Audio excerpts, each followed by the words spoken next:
An SOS off our coast. A barge carrying weapons, ammo, and military equipment washes ashore in South Florida. Pulling that barge was this tugboat that began taking on water and almost crashed into a pier. The barge was found near South Ocean Boulevard in Boca Raton. Jim? Yeah, Liz, as it turns out, the Coast Guard did remove the fuel and the oil from that ship just to make sure that nothing spilled out into the ocean. We're also told there is no danger at this point, but the beach is closed around that area. Our Al Peffley joins us live from where more on those vessels were headed and how they ran into troubled waters. Al? Jim, we'll try to set the stage for you. We're right out here at the beach in Boca Raton, and right over here, you'll see there's a tugboat that ran aground. It's the Sea Eagle. It's not too far from shore. And then over to my right, maybe the photographer then can pan down the beach, and you'll see about 200 yards or so from where that tugboat is, there's a barge. It is stuck near the shoreline. Now the Coast Guard must figure out a way to safely remove the tugboat and the barge.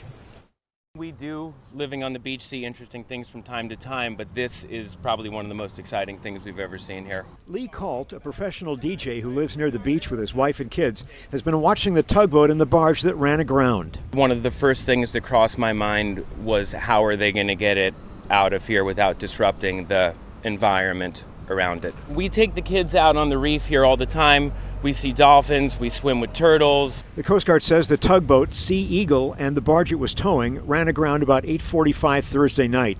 The tugboat ran aground just north of the Deerfield Beach Pier, and the barge is sitting on the beach several hundred yards north of the tugboat.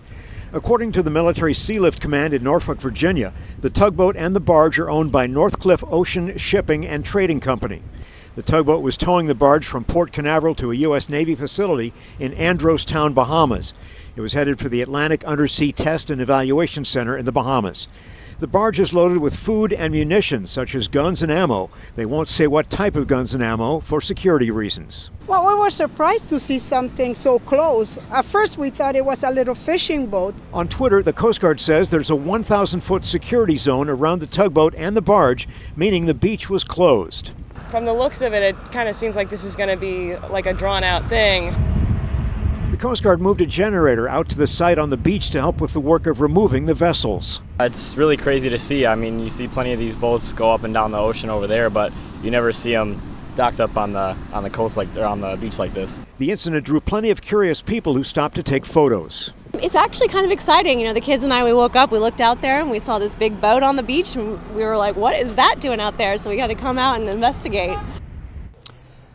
The Coast Guard has said now that there are about 10,000 gallons of diesel fuel on the tugboat. They haven't, though, released a timetable on what they're planning to do as far as removing the tugboat and the barge. The Coast Guard did tell me within the past hour that no fuel is leaking from the tugboat at this time. The Coast Guard says the grounding of the tugboat is now under investigation. There were 4 people on the tugboat when it grounded last night, and none of them were injured. 2 bystanders who helped save an elderly man who nearly drowned were recognized today by Port St. Lucie police. The 81-year-old man, who is wheelchair bound, was taking his dog out near his neighborhood pond when he fell into the water. CBS 12's Andrew Lofholm is live in Port St. Lucie where this all unfolded. Andrew? Hey, good evening, Liz. So that man's name is Harry Smith. He's 81, like you mentioned, wheelchair bound. He lives just a few doors down that way. Twice a day, he does this walk with his dog. Normally, every day, everything goes fine. But on Monday, earlier this week, somehow his wheel got stuck in this mulch. He tried to reverse out of it. Next thing you know, he was down this embankment and in the water. But luckily, his dog was with him, who was barking loudly. Harry was also yelling for help. And his neighbor across the street heard the calls for help, ran across here, realized it was Harry, them, and they also tracked down a police officer, and they were all able to get him out of the water safely. Twice a day, every day, 81-year-old Harry Smith in his motorized wheelchair takes his 8-year-old Beagle Hound mix, Sarah Jane, from his house to the neighborhood pond. On Monday, he went into the pond. The left wheel grabbed and spun me, and I tried to back around to get out of it, and it went straight back instead, and right down the embankment and dumped me right in the water. We heard a dog barking. Edward Suling was working on a trailer parked in Jacob Chaco's driveway across the street. I heard a voice, help. I was screaming help, and Jacob heard me. As soon as I got here, I saw the wheelchair and the dog, and I recognized, oh, that's Harry. I seen the guy's head. Only his head was above the water. As Edward and Jacob sprinted across the street, a Port St. Lucie police officer happened to be driving by. Jacob flagged him down. It took all three of us to pull him. He's a big guy, you know. I think we went farther in before we got farther out.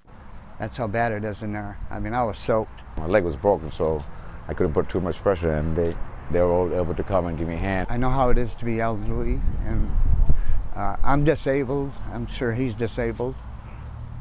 But I did what I had to do. Today, police honored almost everyone who was there Monday. Got one for you as well. Thank you. I didn't bring any dog treats though for Sarah, but I'm sure Harry's taking care of her. I gave her a treat. I love her. Always have, always will. She's such a good dog. Everybody in this neighborhood loves her. And they all look out for her. The officer who helped couldn't make it to today's ceremony. 2 days after rescuing Harry, his wife gave birth to this baby boy, saving a life and creating one in the same week. All right, so a busy week indeed. So there are some efforts to either raise money and or find a replacement wheelchair for Harry. Once we have some more information on that, if you're interested in helping out, we'll definitely let you know. If you're looking to get a new car, you could be waiting months for it to show up in your driveway. The reason? Supply chain shortages in the auto industry, and more specifically, a microchip shortage. Cars are waiting months to get their microchips installed, which is pumping the brakes on auto production. Our Kara Duffy joins us now live at Earl Stewart Toyota in Lake Park to explain with the problem consumers are facing. And Kara, it is hard to find a car out there. Yeah, Matt, you know, the days of just showing up to a dealership on a Saturday afternoon and rolling off the lot with a new car, well, they are over, at least for right now. The folks here at Earl Stewart Toyota tell us that they have never seen an inventory shortage quite like this, with some people, as you mentioned, having to wait as long as 6 months just for their car to arrive here. It's a problem that dealerships all across the world are facing right now. The shortage of these small microchips now causing big headaches, especially if you're in the market for a car. To put things in perspective, like on a normal month, in normal times, we'd have close to 400 cars in inventory. Right now, we have fewer than 10 available to sell. Josh Stewart is the general manager of Earl Stewart Toyota. He said they slowly started to feel the impact of the microchip shortage all throughout 2021, but that the problem turned critical in August. What's going on right now, there's an inventory shortage, but there's also unprecedented consumer demand. So every car that any manufacturer can produce, it's gobbled up right away by consumers. The problem started after the pandemic forced the major chip production plants in Asia to shut down, and ports got overwhelmed, causing a ripple effect. Take these unfinished Ford trucks, for example. They went from the production line to parking lots, all waiting for chips before finally heading to the dealership. Globally, about 8 million fewer cars were made, costing automakers an estimated $210 billion in revenue. So what do you do if you need to buy a car? Stewart has 3 tips for you. In any market where there's low supply and high demand, you have to be careful to look out for price gouging and things like that. So be careful, take your time, and start early. Yeah, Matt, Ashley Stewart could not stress that enough, starting early. He said even if you are just planning on leasing a car or trading in, he suggests starting your search as far out as 6 months ahead of time.